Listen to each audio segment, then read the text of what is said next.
inspired, fired up, and on the move. Yeah, yeah, yeah, yeah, yeah. From all the places and all the races, arm in arm now, upon our feet. Yeah, yeah, yeah, yeah, yeah, yeah, yeah, yeah, yeah. From all the schools and all the homes, it's time to take it. It's time to take it to the street. Gonna get militant up in here. Hello, once again, my friends, and thank you once again for joining us on this week's edition of The Call. The Call is the program that calls you to advocacy, direct action, policy changes, community education, whatever we need to do to build stronger, more robust, progressive communities. And, every week we have these truly, truly awesome guests on. And for many of you who know me, I'm always looking for young people. Young people who I say I can pass my torch to, others can pass the banner to, and know that the work will continue in a way that is new, that is unique, but still built on the foundation of that others have made, just as I have done and others have done. And so this week's guest is my friend and your friend, if you're in the community, if you believe in progressive works and progressive action, is no other than Xavier Boatright, the executive director of All Aboard for Justice in Manning, South Carolina. Great to have you, Xavier. Thank you for such an introduction, Reverend Woodbury. Glad to be here. I'm Xavier Boatright with All Aboard for Justice, and just very excited and can't wait to get get to our conversations. We've had many conversations before, and it's good to get this stuff down. Oh, yes. Well, let's start off by telling people about All Aboard for Justice, what you're about, what you do, and why did you and members of the community in Manning, South Carolina, come together? All Aboard for Justice, we're a nonprofit based in doing technical support, advocacy, and grassroots capacity building for community groups and individuals in communities faced with social justice issues and environmental justice issues. I spent about 6 years working on environmental justice issues as an environmental justice organizer and researcher with Clean Water for North Carolina, working with private well contamination as well as public system contamination. And after that 6 year stint, I wanted to figure out how I could bring some of my expertise home because following Hurricane Matthew, some of the flooding, Hurricane Matthew was one of those storms that kind of sat. It took about 4 days for it to really clear. It was a slow storm, so we got a lot of rain over those like 3 or 4 days. And my mom and my younger brother ended up on an island at our house, and we had about a foot of water. They couldn't get out, and some of the roads, the bridges had even washed away in Clarendon County. So a lot of folks were stuck on somewhat of an island in my neighborhood, and they were on that island for about 3 days. And so after that, I talked with a lot of other folks across the county, and we talked about developing an initiative to get folks on board for justice. But we've also seen that there's a lot of groups that say they're doing justice work and stuff like that, but then we see them talking the talk but not walking the walk. So a lot of folks, the concept of All Aboard for Justice is get on board for justice, real justice. We want to see outcomes. We try to listen to everybody and be open to all perspectives, and then we try to actually take the actions and walk the walk here at All Aboard for Justice. So we really spurred in response to Hurricane Matthew, and then the following year we were hit with Hurricane Florence, and we had a few members in the Conway area who were flooded, had houses underwater, black mold issues. Even some families had to consolidate and move in with each other to maintain. So we've started providing like aid to those families, like Thanksgiving dinner, Christmas dinner, those types of things, and trying to help them get back on their feet. So really it was out of climate, I'd say climate justice and climate resiliency here in the PD and Low Country regions is how All Aboard for Justice has started. But since then, I've extended some of my experience in water quality to do work with water quality in Denmark, South Carolina, with some of their infrastructure issues and helping educate the community there, as well as some other freelance work in Spartanburg County and Charleston and Georgetown counties. Wow, so you've been around. So you've gone from North Carolina to Clarendon County, South Carolina, and around the state. And climate justice is an issue. Social justice, environmental justice. But as you know, from the 2018 Justice First tour that we had throughout the South, we've been advocating for justice, and the intersectionality of all these different issues.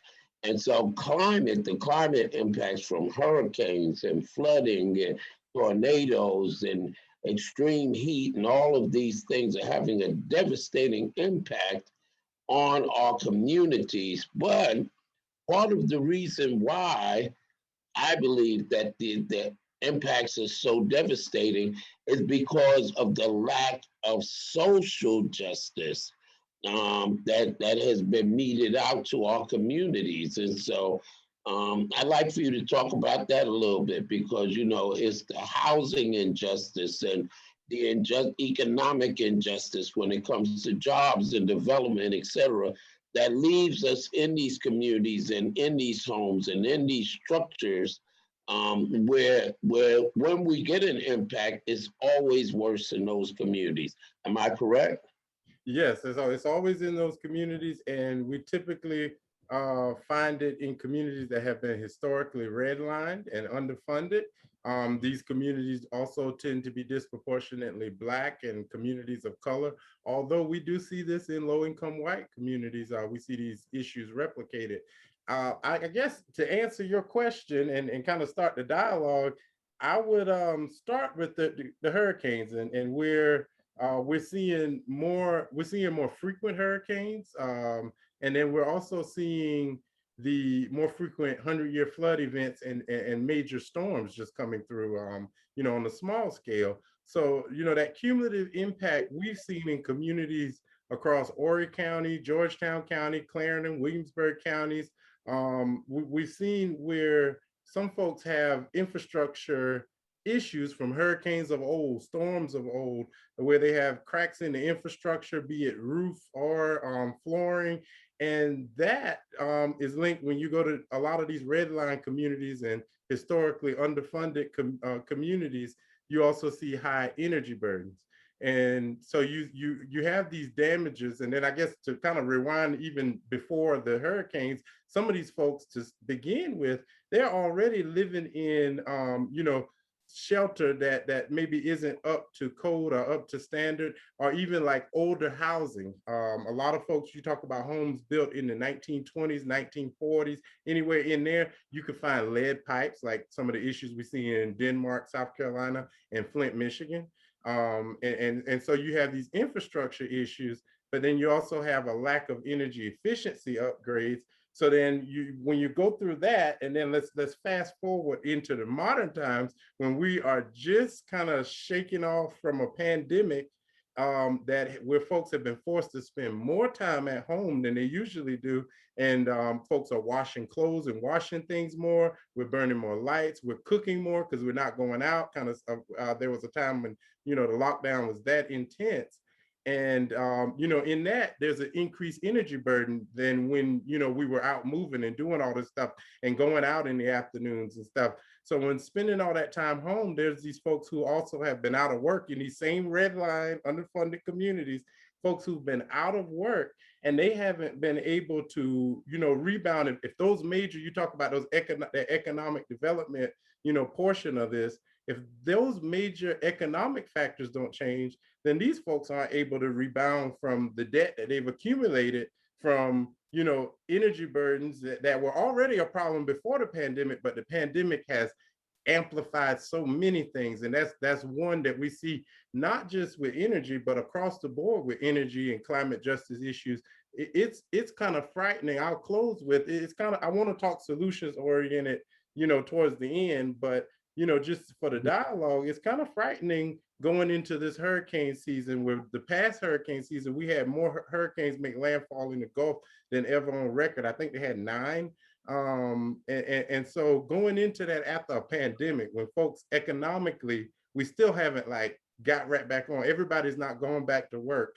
So we want to make sure that we plan accordingly, in regards to what we just been through. But yeah, definitely there's these overlaying issues and aspects of the problem when thinking about solutions that you have to consider. Yes, absolutely. And the historical perspective will only let us know why we are where we are today, and if we don't make the proper corrections, where we may wind up. We pray we don't. Tomorrow, as we enter what's supposed to be a new normal after the pandemic. So let's be clear. When we say red line communities, we're talking primarily about African American or Black communities that didn't have access to loans because the banks actually would draw a red line around communities. And that meant that they had less money, which means that they would be steered towards low-lying property that was closer to rivers, that were closer to floodplains. And I know in a lot of cases, having spoken with my grandmother and others, people were building up their own homes. A lot of times, they didn't have money for new materials. They were using materials from barns and old houses for plumbing and those sorts of things. And so we have people living in these dilapidated housing, which doesn't have that much value when it comes to property value, and so it's a lot harder for them to have money to move to improve their housing, and then they have this energy burden that existed before the pandemic, and now as we move more and more towards this so-called new normal, we may well find that there are going to be a lot of people who are not going to be able to pay what they owe on their utility bills. We will have a lot of people who won't be able to catch up on their mortgages and on their rent if they live in apartments, which means that we may have a lot more people who are homeless, a lot more people who can't heat their homes or can't cool their homes because the electricity is cut off, and a lot more people who won't be able to get their job back even if they want to, because what we're seeing is what I heard some of the wealthy people described as companies being resized.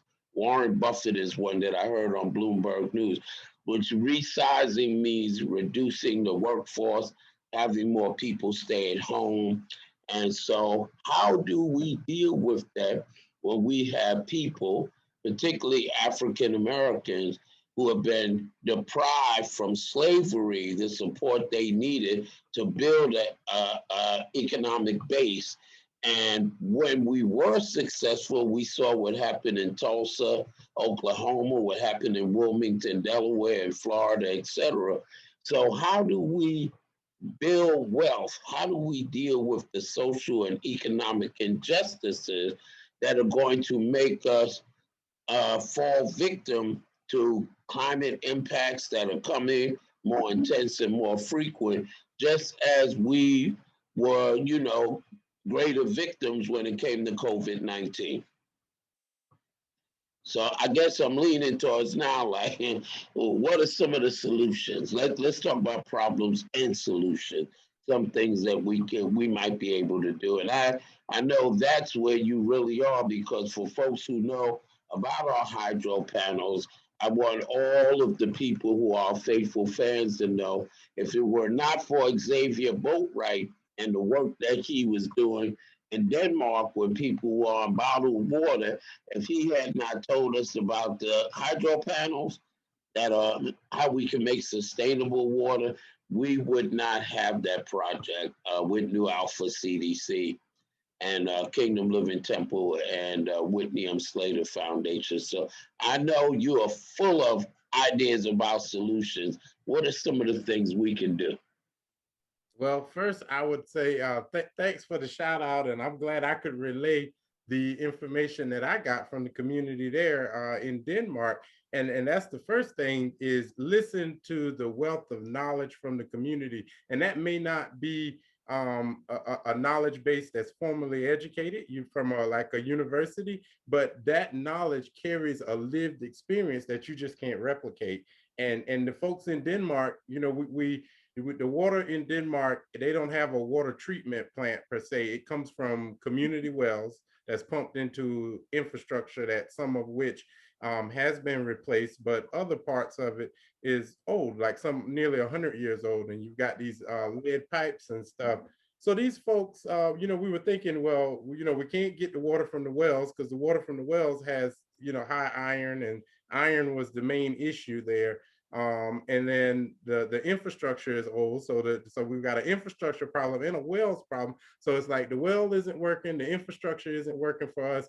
And thinking with the community, and the community actually did this, thinking outside the box, like how can we get the water from someplace else? And so folks started driving to Blacksville to get spring water, but and they would get the spring water from the healing springs down there. But then even following that, we folks found Source, and Source was a company that had solar panels that produce water, and you put them on the house. They use like a condensation type thing where they take in hot air and get the humidity out of the air, which is very hot and humid down here in South Carolina. Even in the wintertime, we've got humidity in the air and moisture. So that the community really led that process of us thinking outside of the box, like we can't get it from you know, what are different sources, and thinking outside the box to a different source. But I'd also say for economics, starting with our youth, training them and educating them on environmental justice, what it means to their communities, also exposing them to the job opportunities that are out there. It wasn't until I got in the environmental organizing field that I realized there's this vast network of like big greens and river keepers and all these different jobs, people who do this work like on an advocacy level, and from like a public pressure and advocacy level of the mix to really do dynamic work that changes the shape of our history and a lot of our protections, environmental protections and things like that. But then when I learned that we're, you know, as far as like Black people and people of color, low income people, we're most impacted by some of the disparities in the environment and environmental justice, but we're the least represented in that workforce. And when I would see that, that was quite concerning to me, because like I said earlier about like the wealth of knowledge from the community, that lived experience, it's hard to beat that. You can't recreate someone's lived experience, especially when you're like Black in America per se. So that part of it, having more of us educated on climate justice and getting into that also feels like toxicology, epidemiology. When we had this pandemic, I mean, all of those are white faces, a lot of them, most of them, when I would see the ones on TV. I mean, getting into those fields if we're most disproportionately impacted. And then the last thing I would say is, and I talk about this a lot with a lot of other African Americans and Black people, about, you know, how we can work together more to concentrate our buying power and our wealth, because we buy a lot. We're very big purchasers and consumers, but how do we concentrate that to where we're investing in our own communities and infrastructure and concentrating the wealth of our culture? Because our culture has a lot of wealth too, and folks come to us and buy that, and a lot of times it's exploited. When you see like certain music groups and stuff, when you hear these stories, I think TLC is the one that they didn't probably make anything. I think that's fact, that they didn't make anything. So those types of stories are examples for us to know that, I mean, throughout history, we've been exploited for a lot of things, our recipes, our inventions, A lot of things we've been exploited for. So how do we concentrate that and concentrate our culture and concentrate our buying power in a sustainable way that it rebuilds our community in a self-determined and kind of independent way? Absolutely. Again, because studies have shown that 97% of Black people's income is spent outside of our communities. And of course, if you, I, others had to run their household over only off of only 3% of what we got from our paychecks, of course, we would always be in need. We would always be begging someone for financial support. But you talked about people being extractive in some ways, and that's one of the problems, not only culturally, but when it comes to telling the story about the pain and the anguish and the suffering that goes on in environmental justice and other communities. What happens is that there's a lot of money to be made off of that, and a lot of funders get money from that. And they fund organizations, but they're also funding themselves with the admin fees and stuff that they're able to keep. And one of the things that I and others in our conversations have noticed is that it's hard to get funding that is monies that actually are investments in the community, grant money that will go towards, starting a housing complex where the nonprofit is now accumulating um, revenue from rentals or something like that. But that is one of the problems, and I know that's why you brought up, we have to start funding our own solutions because there's not a lot of funding out there that is actually going towards solutions. But the people in the community know the solutions. They know what needs to be done. And we do have a lot of folks, funders. We have people who are not Black who come into our communities, and they help their allies, they give support, they give resources. But in terms of the community being able to be liberated in terms of economics and being able to generate their own resources so we can come out of some of these situations, I'm not seeing a lot of that happening. How about you? I am not. You see short grant cycle, and a lot of times these folks, I mean, I'll just speak from my experience. A lot of times these folks, they have to work really hard to get this grant money. It's very competitive.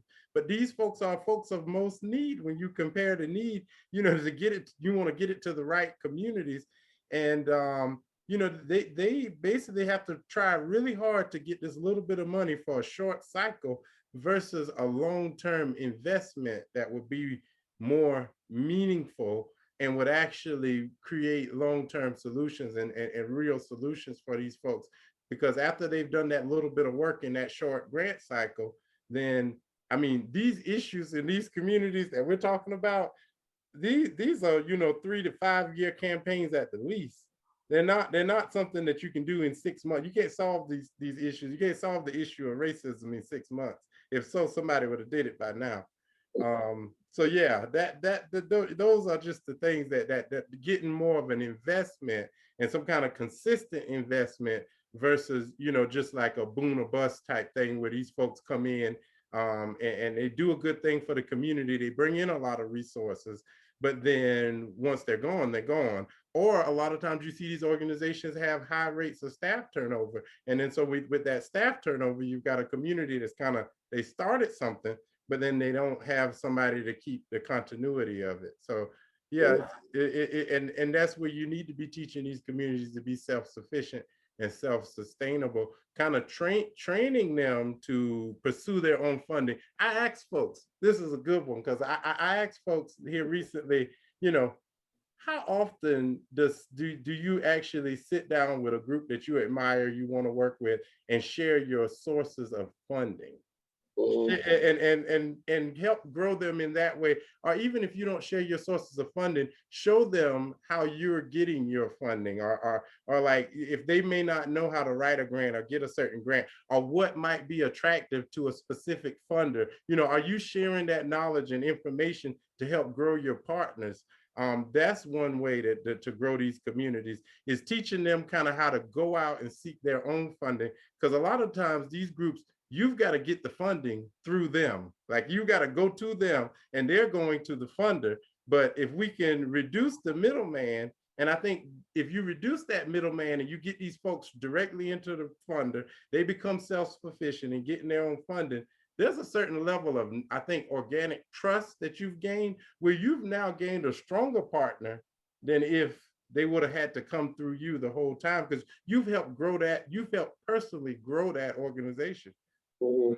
Yeah, it's almost like a plantation mentality where you feel you have to have an overseer over the field hands who are working the land for the plantation owner. I Yeah. hope that's not offensive to anyone, but it's a comparable system where you have the funder or the donor, and then you have these groups that are doing re-granting and overseeing the work that's being done by communities on the ground. And the other thing about that is that we have principles. You have the principles of environmental justice, the Hermes principles, the principles of meaningful engagement with environmental justice communities, etc. And all of those principles either say directly or indirectly that communities should speak for themselves and lead themselves. And I don't know of any better way for funders and those who want to help. I don't know of any better way for them to really know the conditions and the circumstances in the community and what the solutions are than to hear from those people in the community directly themselves. And I always wondered, why is it that so many community-based organizations don't have these direct relationship with funders. I know a few organizations. I'm going to give a shout out to Dogwood Alliance and a few other organizations that actually practice that. But that is something that has always bewildered me. Why is it that we advocate that communities should be at the table? The saying, if you're not at the table, you're on the menu. We advocate that communities should be at the table when it comes to dealing with governments, when it comes to dealing with polluters and all of that. But when it comes to those who are funding the change, why is it that we're not at the table then? I And know that's a question you may not be able to answer as well, but no, but I would say that's something that I think about often.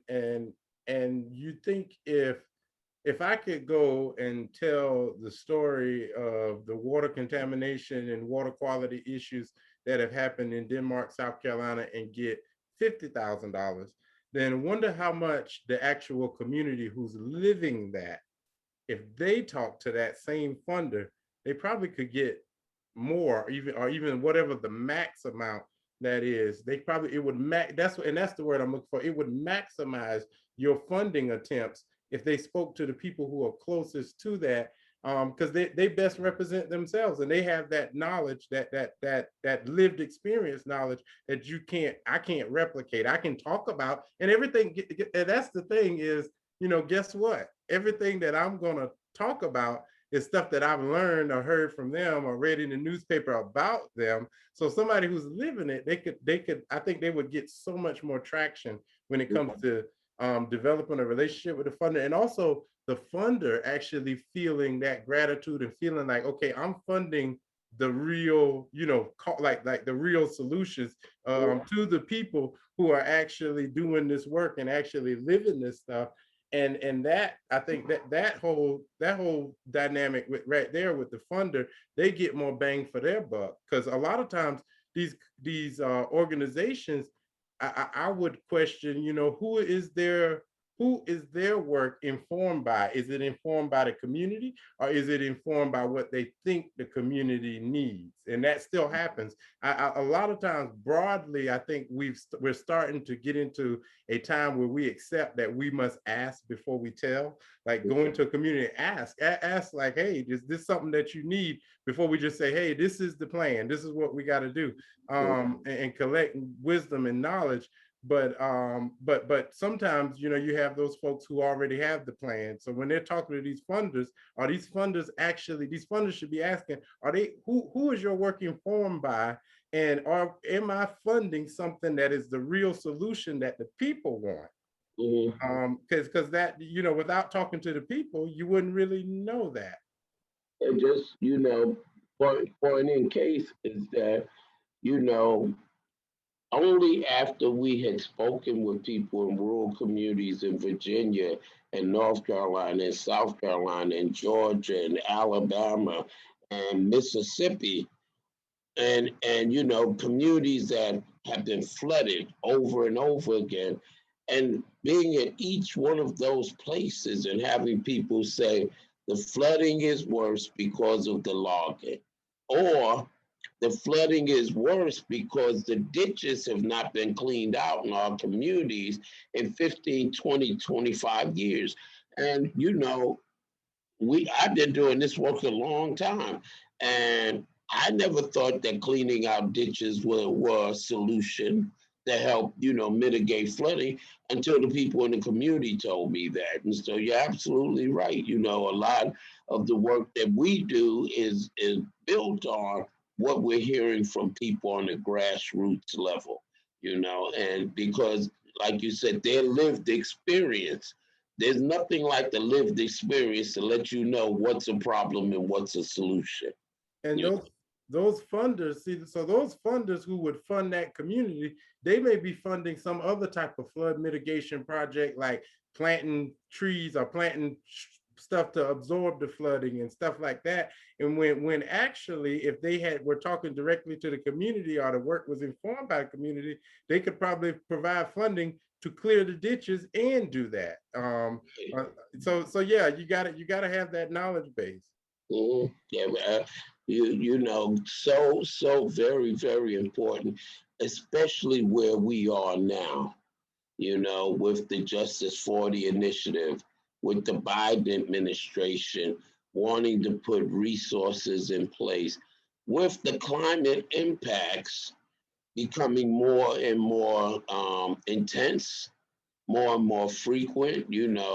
Here, we're doing this episode July, July of 2021, and already we're barely in the hurricane season. We've already had 5 tropical storms, and hurricane season and tropical storm season goes into November, and we've already had 5 of them.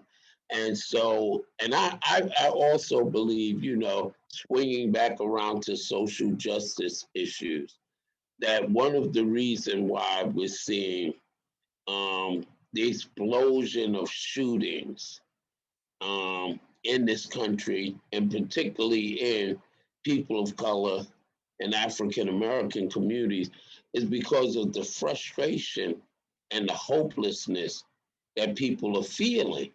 That they have all of these problems, the pandemic, lack of employment, communities that have nothing to offer in terms of jobs and businesses, and that this frustration, this disillusionment is turning into anger, is turning into rage. And I can only imagine how much worse things possibly can get, as if we don't come up with solutions, if we don't have the philanthropic community and the federal government and state agencies actually funding the change that we need. And we see more droughts, we see more flooding, we're seeing people forced to move, whether it's through state buyouts or people just giving up, as we see in some places, and just saying, I can't afford to keep repairing this home? How frustrated, how angry are people going to become, particularly with this huge political divide that we have in this country anyway? Yeah, and I'm glad you brought that up because I just got off the phone earlier today with one of my colleagues and friends in the upstate, Malefi Ascari, with the Ubuntu Institute. And he just took a tour up and down the coastline, like of South Carolina. Like they started way down in like Savannah area, Savannah, Georgia, and just worked their way all the way up, stopping like through Hilton Head, Beaufort, St. Helena Island, all the way up through Charleston, Georgetown, Polly's Island, Murrells Inlet, right on up the coast till they was in North Carolina. And so they just did like a complete, this whole weekend coastal tour. And one of the things he highlighted is he called me today and he was like, because he's from the upstate from Spartanburg and hadn't spent much time down there. He was like, you know, one of the things I noticed, he said, is the amount of trees in the more affluent areas like Hilton Head, certain parts of Beaufort, Charleston.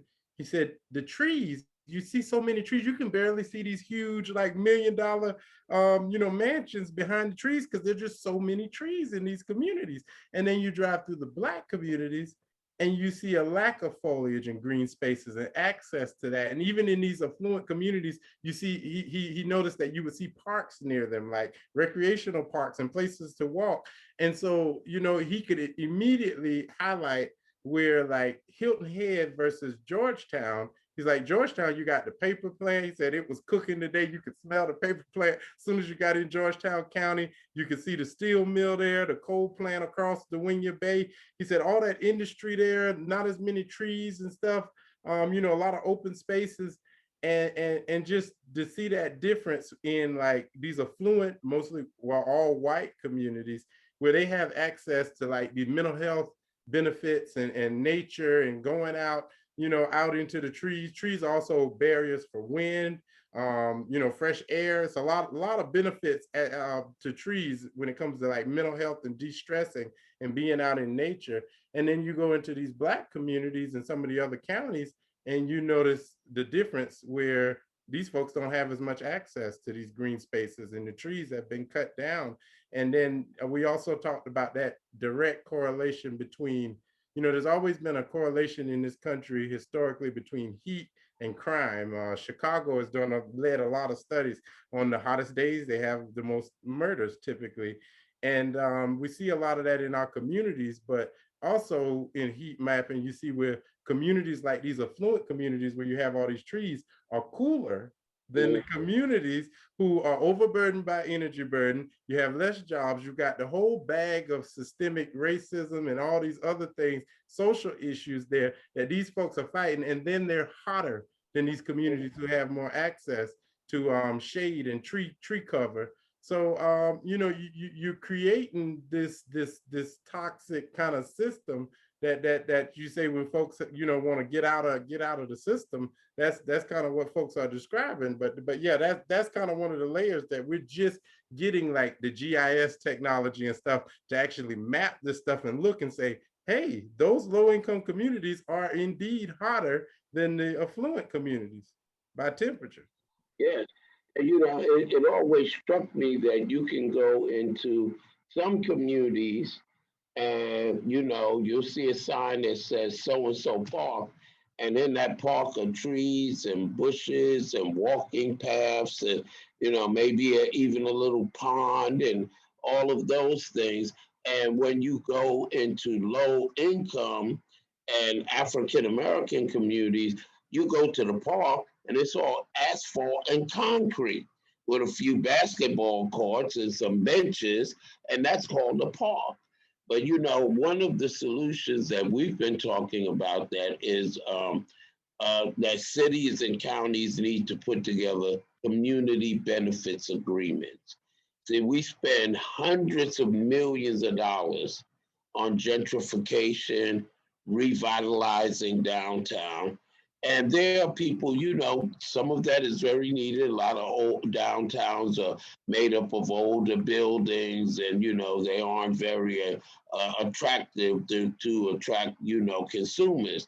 But on the other hand, when you do that, let's look at who primarily benefits from that. You look at it, and the developers make a ton of money, the contractors make a ton of money, the banks that do lending and financing make a ton of money. And then you may have a university that built a facility or a hospital, or people who own property, own the buildings, make money. But when you look at a lot of these places and you look at the jobs created, you see a lot of restaurants where people are working for minimum wage or $2.30 an hour plus tips.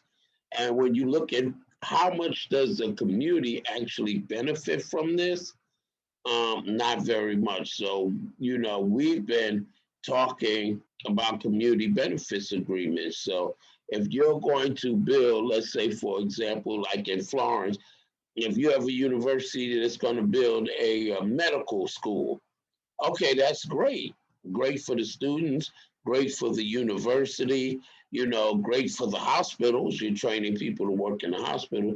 But why not do something science based for the community also? Why not build a botanical garden in the heart of a low income community, knowing that not only do you help them in terms of health with walking trails, you have greenery that helps cool the community.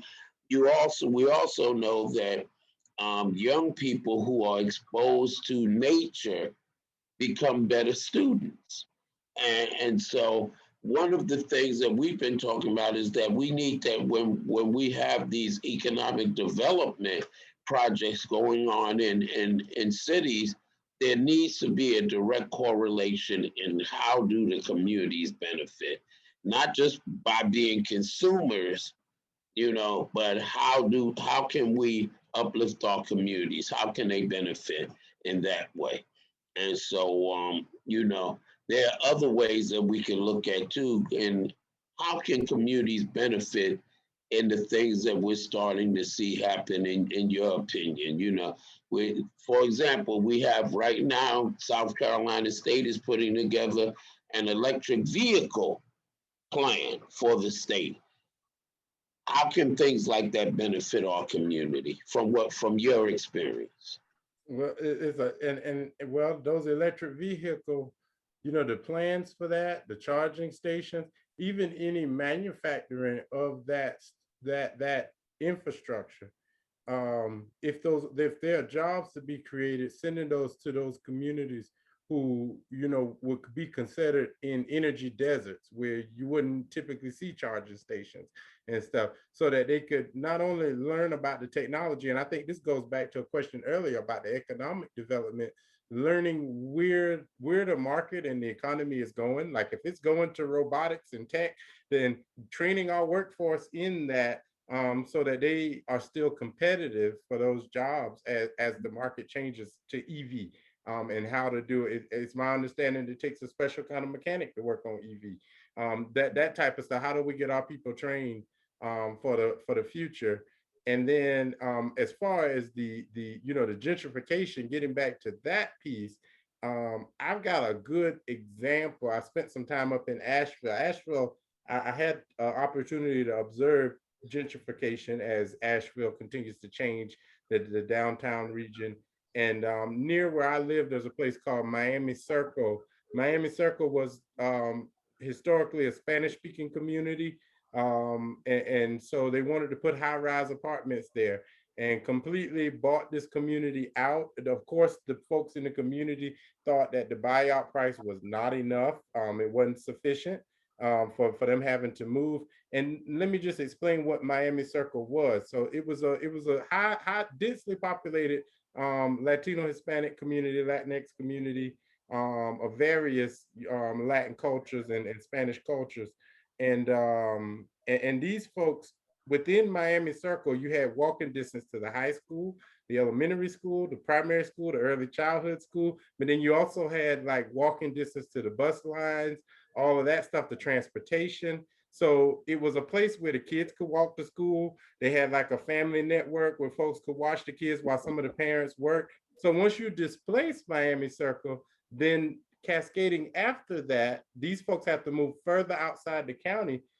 You have problems that cascade after that, where the kitchens in at the restaurants in Asheville, they can't find help because the help has been forced to move out, and they can't find anybody who can afford to live within the city limits of Asheville to actually supply. So then you've got this issue where you got these restaurants, but they can't be staffed because you've displaced the people who actually run the restaurants, like the actual cooks and the processing and the cleaning. So that's when you've displaced those people, there are greater impacts, and a community, a community benefits package would have benefited for that community, because somebody could have thought like, okay, they could have analyzed where these folks fit outside of just like building the high-rise apartment. They're like, these folks are key cooks and people who do public service in the city of Asheville. And if we displace them, then we've got to replace all these public service workers, really. So if they had a community benefits agreement, they could have built some affordable housing somewhere else in that area that these folks could afford, and even build it better, because I'm pretty sure the places they were living weren't as energy efficient as they could have been. So they could have even built it better in that agreement and get them affordable housing so that we don't lose that whole economic piece, because then you got to find quality staff. And I mean, those folks are good staff. Mhm. They work hard and they work well.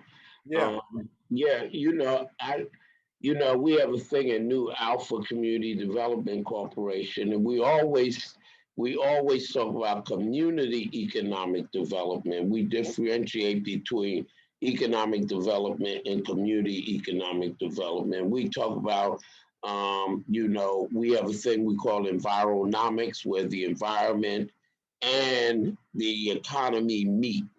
Economics meet, and when you actually, what you described is what we call old economic development models.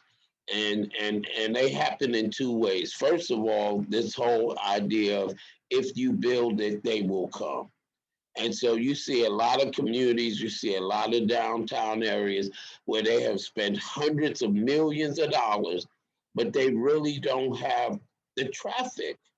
They don't have many more people coming down to shop and those sorts of things than they did previously. And the other thing that they have is like looking for economic development and job opportunities from outside of the community, from outside of the city. And that's the whole thing of like, we got to recruit, Amazon, we got to recruit a QVC to come in. And, we believe that homegrown businesses that are created by people in communities tend to have more longevity, just like a mom and pop store, that isn't displaced by Walmart or Amazon. But those economic engines that are birthed out of communities are vested in those communities, rooted in those communities, a part of those communities, and they tend to stand and last longer. Well, on the other hand, when you have big corporations and others from outside, when they find that it's no longer profitable to be there, they will shut up their stores, like we see with Sears and Kmart and other big box stores, and just leave all of those communities and all of those people unemployed. And so I like what you were talking about, because it's not only economic development, but it's community economic development with its roots in how do you grow communities? How do you create assets in community? How do you build wealth and job security and opportunities in communities, and not just for developers and others? That old model is just not working the way that it used to work. Yeah, and I think what we see is with time, those things come back to bite you. Like, you may displace those people now, But then, next year you might realize, well, we've got a shortage of workers. Where are all the workers? Well, you moved them out. Yeah, yeah, you moved them out. We're seeing the same thing with immigration policies, and farmers. Farmers are like, hey, hey, we may not like these people crossing the border, but black folks don't want to get back in the fields. We're still trying to get over the slavery trauma. That's not a place that we want to go right away. And then, and white folks are like, hey, that's why we brought slaves in. We don't want to do it either. And so, they come up with these notions that, as you most aptly said, come back to bite us. So let me ask you this. Well, we're getting close. We got about 10 minutes, I believe. I always, and you've heard me say this before that I like talking with young people. I'm active. I do the best I can, but I'm not a young man anymore. I'm getting, as they say, a little long in the tooth now, and I wanna get your take.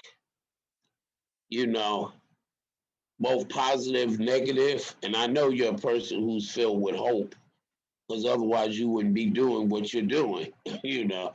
But give me your take on where we're headed in maybe the next 5, 10, 15 years if we don't do the right thing, and where we headed if we can organize and mobilize people to do the right thing. What do you see as possibilities for our future?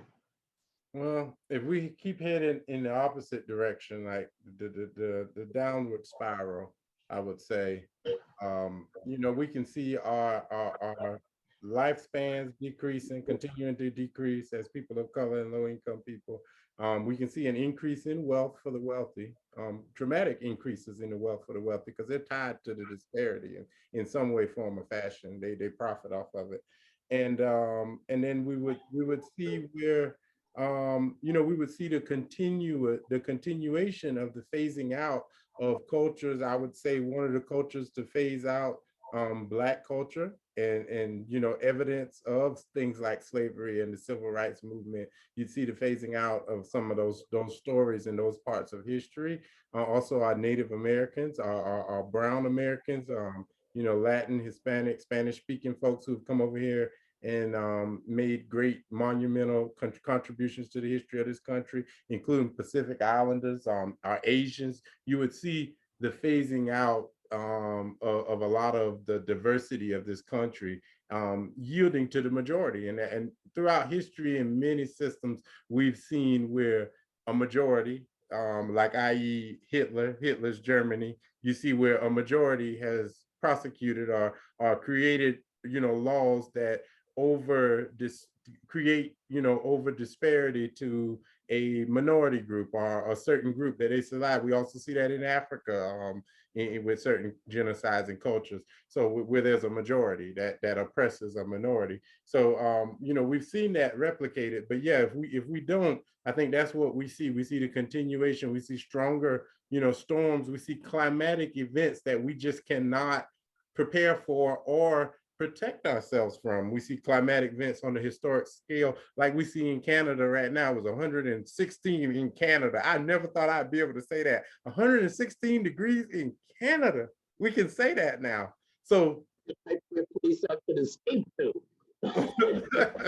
yeah, so that kind of stuff, that's where where we're headed if we don't turn things around. But if we organize as a community, I see an increase in, I think just the lay it out as simply as put, you see a change in the raw numbers and statistics, incarceration rates among Blacks, wealth and economic disparity among Blacks. You see a change in those numbers for the positive. You see economic and high school education, trade school, college attainment. You see increases in that in BIPOC communities. You see the scales balancing where it isn't so much white, even from population standpoint, where it isn't so much white majority, but you see a balance in the diversity of the nation. And I think that's where we would head if we organize the right way and work with all of our brothers and sisters and figure out how to accommodate for everybody, like a community benefits package for the daggone nation. If we can get one. And so like that kind of thing, I think that's where we head. And we also see ourselves planning together, accepting other cultures and perspectives that are not of our own, that in a way that it strengthens our overall solutions. I think that's where we head if we organize, or when, I'll say when, not if, when we organize, continue to organize and come together and to solve these issues, things that haven't been done. We have to think about it in a framework of we're making history. We're not doing something. It's not just a regular task. It's something that hasn't been done before. So we're kind of at the helm of this, or at the kind of trailblazing, so to say, where we have the information of the past and the ancestors and the folks before us, but we're also weaving into the future and what we want the future to be. Great, great. And hopefully, somewhere down the line, it will take more than 10 or 15 years, maybe we will get away from the false social construct of race. Because before the 1400s, people didn't, there was no racial divide. People didn't describe groups of people by race. It was more by your geography or your history.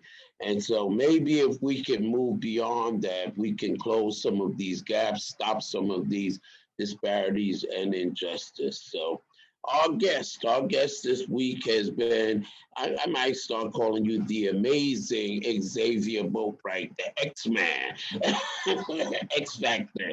Xavier Boatright, Executive Director of All Aboard for Justice in Manning, South Carolina. Great leader, young leader, future leader. And I just am so pleased to know you and expect such great things from you as you continue to do great things. So why don't you tell folks how they can get in touch with you and All Aboard for Justice? Well, well, thanks, Reverend Woodbury. Always an honor to be in your presence and speak with you. And as far as All Aboard for Justice, you can contact me via email at xboat, that's XBOAT, at allaboardforjustice.org. And then you could also contact us by phone at 828-490-2604. Thanks. Okay, thank you. And if you want to contact us at the call, all you have to do is get in touch with us through our host or mother organization, New Alpha Community Development Corporation. You can contact us by going to newalphacdc@gmail.com or calling us at 843-799-0740. And so thank you again, once again, X-Man, Xavier Boatright. And don't forget, always remember that you've been listening to the call, because we are issuing a call for you to become active, for you to become involved, direct action, advocacy for social justice, environmental justice, climate justice, racial justice, whatever we need to do to build better communities and a better world. See you next week. Bye-bye. God bless and peace. Arm in arm now.